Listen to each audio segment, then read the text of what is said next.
Hello again, and thank you for taking the time to watch this updated video regarding the City of Jacksonville's failed flexible spending fund disaster with EBS Atlanta Inc.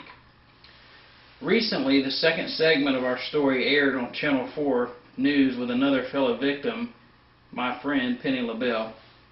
You also heard that EBS Atlanta has shut down and is no longer in business. In fact, they left their offices about 4 weeks ago as of the airing of the second segment. I want to especially thank Vic Michelucci with Channel 4 for airing the story and investigating further by visiting their office and making contact with their attorney. Thank you, Vic. After Vic updated me that their office was empty, I again in my own time started to look further into EBS Atlanta Inc. Here again, it did not take too long to find out that there were several red flags that the City of Jacksonville should have caught on to 15 years ago. In fact, did the City of Jacksonville do their due diligence before hiring this company? Let's look into some of the facts. So who is EBS Atlanta Inc.? First off, there's absolutely no such corporation filing in the state of Georgia, ever, for EBS Atlanta Inc. That should have been the city's first red flag. After some brief research, at that location there was found to have another corporation listed. This corporation was called First Benecorp Inc.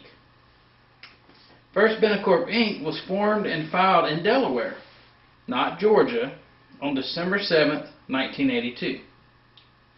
A search in Delaware for the corporate officers of First Benecorp Inc. turned up a Delaware corporation called EBS Atlanta Inc. However, EBS Atlanta Inc. in Delaware was not created and filed until June 6th of 2011, 14 years after the company had been operating the City of Jacksonville's Flexible Spending Fund. While digging slightly deeper into the facts, another corporation turned up, this time called EBS World Entertainment, filed in California on 6/28 of 2004.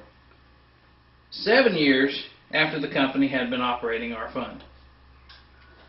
A review of corporate officers showed the same three main players in all of the previous corporations, and all listed the main address, 2500 North Winds Parkway, Alpharetta, Georgia, the same EBS Atlanta Inc.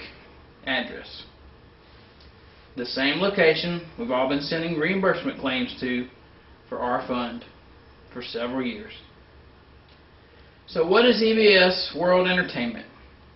According to their site, they are a distribution management firm for film productions, and they changed their name from EBS Atlanta in 2004 to EBS World Entertainment to better reflect the global scope of its business. Their site also states the company is a member of the First Benecorp group of companies. How did such a corporation, or should I say non-corporation, secure such a large deal with the City of Jacksonville 15 years ago? How did they manage to stay in business for almost 30 years now? Where is our money? Yes, the city is still responsible, and I'm happy to report that they have made claims that they will cover any losses from the mismanagement of the millions of dollars, maybe more. But who is ultimately going to pay for this criminal act on our fund? I have more information that is just as shocking as all the information that we've released so far. However, more will be revealed next week. I want to also let all of you know that I have involved the FBI weeks ago, and they are investigating the criminal side of this matter. I've also been in contact with an attorney who is in search of a firm that would represent us, the employees enrolled in the benefit plan, for a class action suit against the City of Jacksonville if that is needed to get our money. For now, again, I want to thank Vic Michelucci with Channel 4, as well as the Channel 4 management. Without you guys, it would have been a lot harder to seek the coverage we've had with this and locate more and more victims like we have. Thank you very much. I also want to thank Penny LaBelle for coming forward to share her story. Anyone else that would like to share their story or contact me can do so by emailing cojflexfunddisaster@gmail.com. That's cojflexfunddisaster@gmail.com. And lastly, I want to thank Councilwoman Kimberly Daniels for filing the bill that would make new contracts subject to City Council approval and the next company handling the fund to be insured through the FDIC or equivalent. Thank you, Ms. Daniels. I am Josh Askew, shining the light on the shadows of darkness.